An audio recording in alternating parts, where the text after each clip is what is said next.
Humans' drive to create at its basic form is the human need to express its emotions and like desires. All of us have a lot of energy and we need to release the energy, and some people do it through art, culture, movies, music.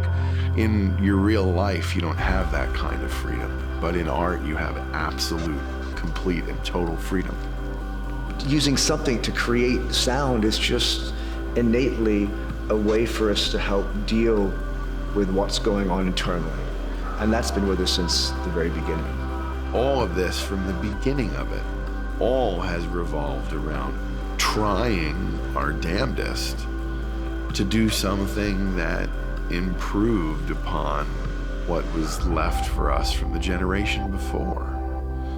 You know, music is one of those weird divine things that I can't really explain and nobody really can. It's those, we always have made music, but the harmonies and the way it works is something that is, to a certain extent, pretty inexplainable. And either it resonates with you or it doesn't, you know, and I'm sure there's a bunch of stuff that I really love that wouldn't resonate with you, you know, and vice versa. The best any of us can hope for is that when we make art and we create, that it connects with people on such a deep, guttural level that they remember it forever.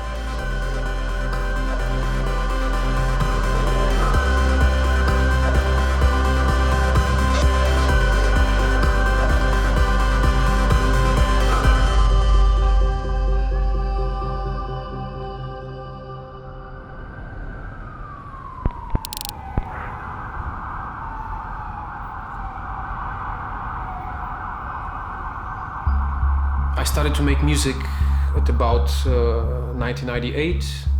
It's just something that wants to go out of me. I always was attracted to processing sounds. I see a turntable, I want to touch it. I see knobs, I want to twist them out. And I listen to a sound, I want to twist it. I don't make music because it's a choice. I make music because it's a compulsion. I don't know what I would do if I didn't create. The emotion that you want to put in your music is strongest at the beginning. Like when you do something now, I have a feeling now, I need to put it down now. Within 10 minutes, I'll have something that I feel is right.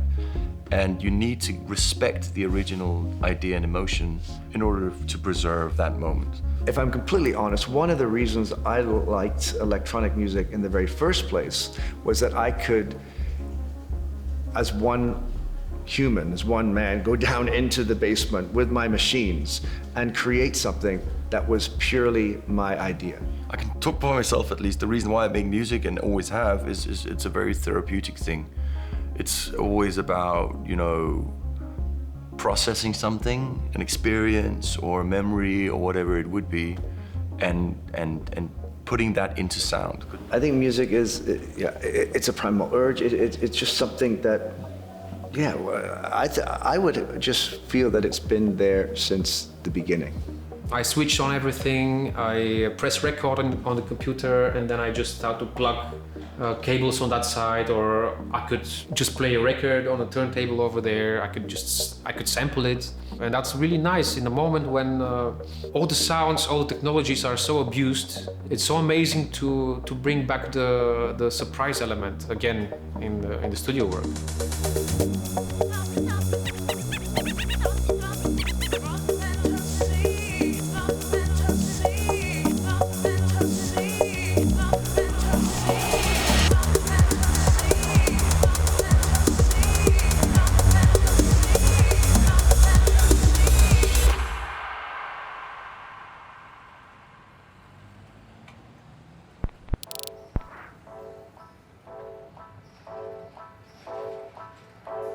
Technology nowadays allows me to make music anywhere at any time.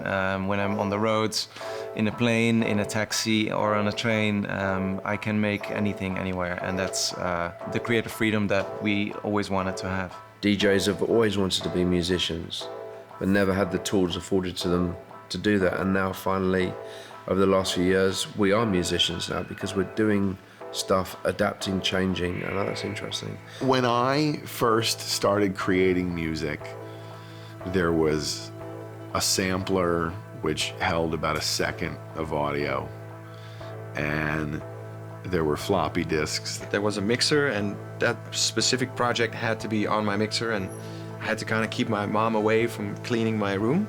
It's like, because the faders might have shifted. And now with the whole, with all the technology we have now, I'm just working on maybe, 5 or 6 songs at the same time. I remember when the first synthesizer was used, it was considered to be a devilish instrument, and a few years later it created dance music, right? The synthesizers were putting musicians out of work. That was a big controversy in the 60s and 70s and 80s. The real cultural change has been about digital creation. Everyone can be a creator now.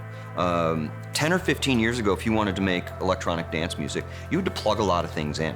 You had to learn MIDI routing and just a bunch of esoteric stuff that wasn't about being creative. What happened about 10 years ago is computing processing got to a place where the entire studio could live in your laptop. That wasn't always true. Computers weren't fast enough to do that. One of the things that's cool about soft synths is you can stay in the box. You can do everything on your laptop. All of this software and all of this other stuff has opened up many creative doors, but it's also a bit of a compromise because, when there were less possibilities, you had to be much more creative. Now, a modular analog synthesizer, or just analog synth in general, has a certain life to it because there's certain nonlinearities and other parts that imbue the sound with a feeling that you can't get from digital because digital is clean, digital is what it is.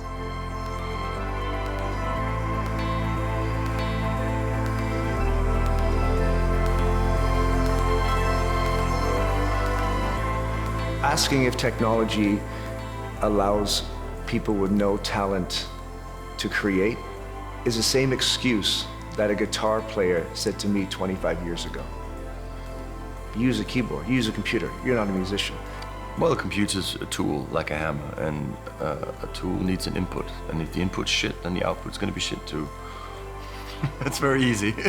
When you're challenged, mentally with the composition of a song, that can only ever be produced by someone, someone often by hand, because it's that off, that human element of non-perfection that makes it so beautiful and perfect, and in many points, timeless.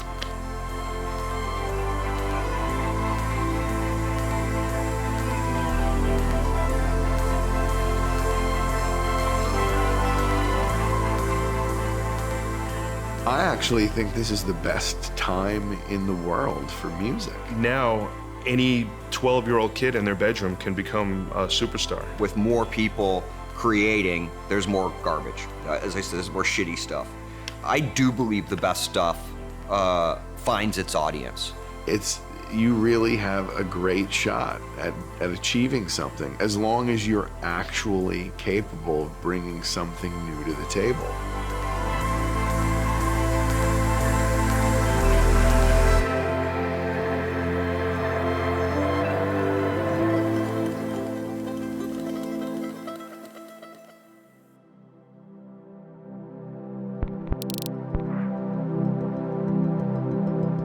If you have two like-minded people that are actually willing to work and deliver and give something of themselves, collaborations can be the best thing. What I like about collaborations is that you can learn so much. I mean, I only realized recently how little I actually know about producing because there's so much to learn. It gives you a sense to hear from someone else's ears.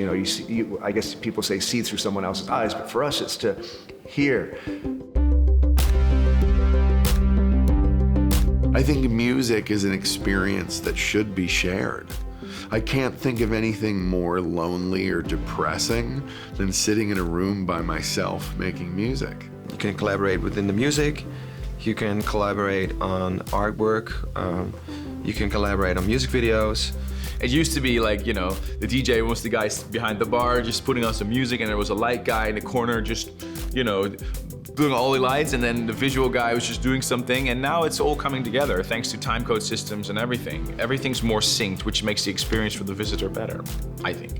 But then with visuals, yeah, I think that it's going to become less time-coded, and that more DJs are going to start learning how to mix the visuals on the desk alongside their music.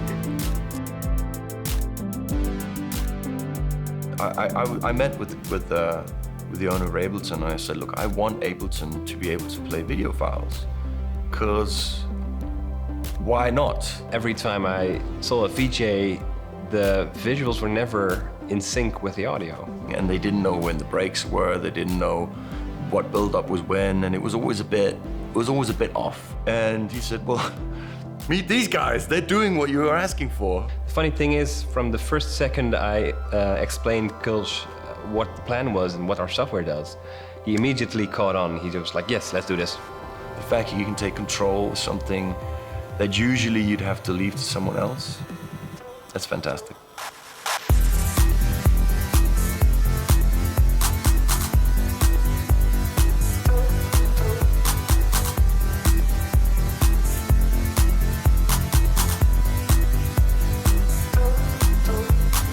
You know, what's incredible about the electronic music scene, before any other music scenes, it became a worldwide global force, crossing boundaries, crossing cultures, crossing languages.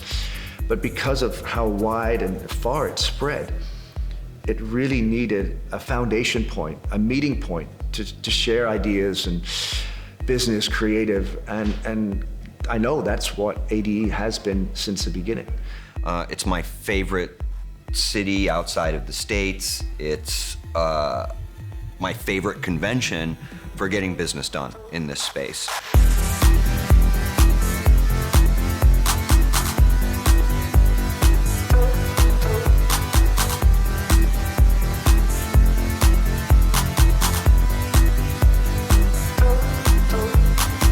Basically, everyone from every different background, I guess, in our industry come here for the week to exchange ideas. We were chatting here before with my manager. I was thinking, well, how do we get the sleep put into this? Because there's so much we want to do. So many panels, so many cool discussions that I want to check out, you know.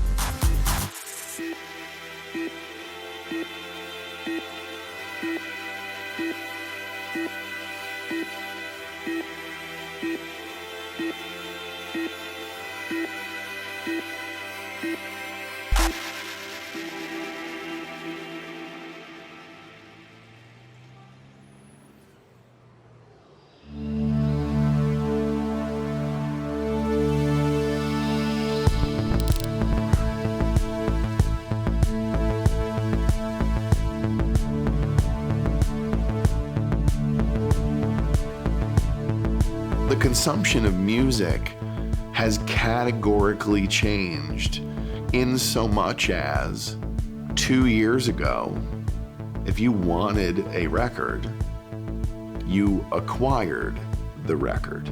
There's one revolution that will be in the history books that happened around this time, like 5 years ago, and that is the realization that people don't want to own music. No one cares about that anymore, because now you can just stream it. They want to have access to music.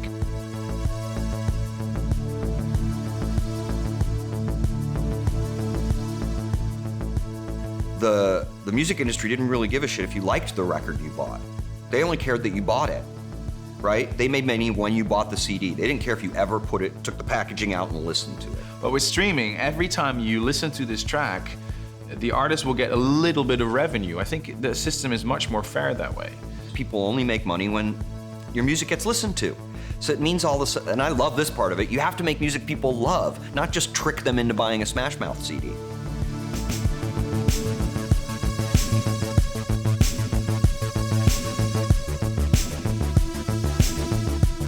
A lot of buying records now is based on algorithms. Oh, you like this, or maybe you like this, or somebody else bought this that liked this too.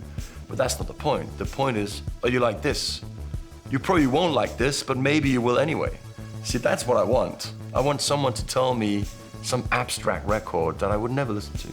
And that's what sort of the record store clerk was for back then. Everything will be streaming via mobile as more and more time passes.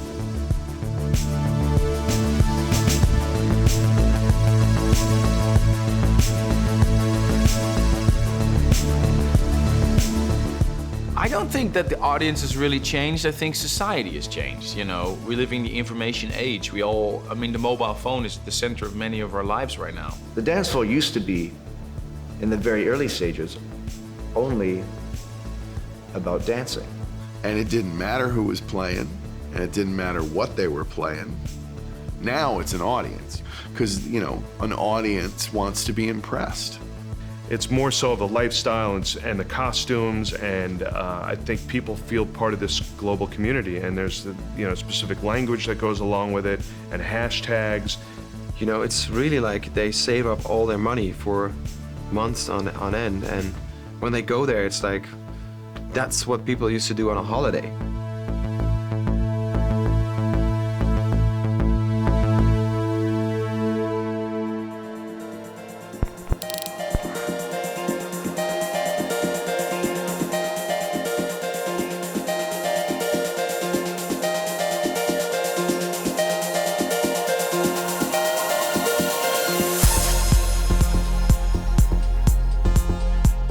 Heard the term neo-tribalism, but just this idea of connecting with everyone in a non-connected way, in a non-digitally connected way.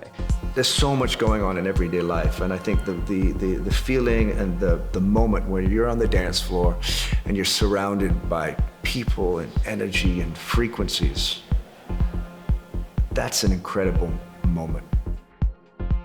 The positivity and joy that comes from electronic dance music is the perfect soundtrack to wanting to make that connectivity in real time. That's what I love about dance music. It's not just hearing the music, it's also feeling the music, and I think that's a very primal thing.